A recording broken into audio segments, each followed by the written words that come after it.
क्या सर? ನಮಸ್ಕಾರ ವೀಕ್ಷಕರೇ, ಸ್ಟಾರ್ 74 ನ್ಯೂಸ್ಗೆ ಸ್ವಾಗತ. ನಾನು ಎಂ ಮಂಗಳಗಟ್ಟಿ.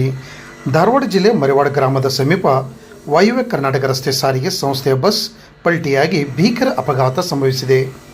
ಈ ದುರ್ಘಟನೆಯಲ್ಲಿ ಓರ್ವ ಮಹಿಳೆ ಮೃತಪಟ್ಟಿದ್ದು 25ಕ್ಕೂ ಹೆಚ್ಚು ಪ್ರಯಾಣಿಕರು ಗಾಯಗೊಂಡಿದ್ದಾರೆ. ಧಾರವಾಡ ನಗರದಿಂದ ಸೌಂದತ್ತಿ ಕಡೆಗೆ ತೆರಳುತ್ತಿದ್ದ ವಾಯುವ್ಯ ಸಾರಿಗೆ ಸಂಸ್ಥೆಯ ಬಸ್ ಮರಿವಾಡ ಗ್ರಾಮದ ಬಳಿ ನಿಯಂತ್ರಣ ತಪ್ಪಿ ಪಲ್ಟಿಯಾಗಿದೆ ಎಂದು ತಿಳಿದು ಬಂದಿದೆ. ಅಪಘಾತದ ಪರಿಣಾಮವಾಗಿ ಬಸ್ಸಿನಲ್ಲಿದ್ದ ಪ್ರಯಾಣಿಕರು ಗಾಯಗೊಂಡಿದ್ದು, ಕೆಲವರ ಸ್ಥಿತಿ ಗಂಭೀರವಾಗಿದೆ ಎನ್ನಲಾಗಿದೆ.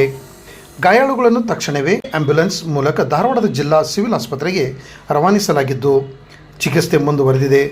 ಅಪಘಾತ ಮಾಹಿತಿ ತಿಳಿಯುತ್ತಿದ್ದಂತೆ ಧಾರವಾಡ ಗ್ರಾಮೀಣ ಠಾಣೆ ಪೊಲೀಸರು ಸ್ಥಳಕ್ಕೆ ಭೇಟಿ ನೀಡಿ ಪರಿಶೀಲನೆ ನಡೆಸಿದ್ದಾರೆ. ಘಟನೆಗೆ ನಿಖರವಾದ ಕಾರಣ ಇನ್ನೂ ತಿಳಿದು ಬಂದಿಲ್ಲ. ಪೊಲೀಸ್ ತನಿಖೆಯ ಬಳಿಕ ಹೆಚ್ಚಿನ ಮಾಹಿತಿ ಹೊರಬರುವ ಸಾಧ್ಯತೆ ಇದೆ. ಈ ದುರ್ಘಟನೆಯಿಂದ ಮೃತ ಮಹಿಳೆಯ ಕುಟುಂಬಕ್ಕೆ ಆಳವಾದ ಸಂತಾಪ ವ್ಯಕ್ತವಾಗಿದ್ದು, ಗಾಯಾಳುಗಳು ಶೀಘ್ರ ಗುಣಮುಖವಾಗಲೆಂದು ಆಶಯ ವ್ಯಕ್ತವಾಗಿದೆ.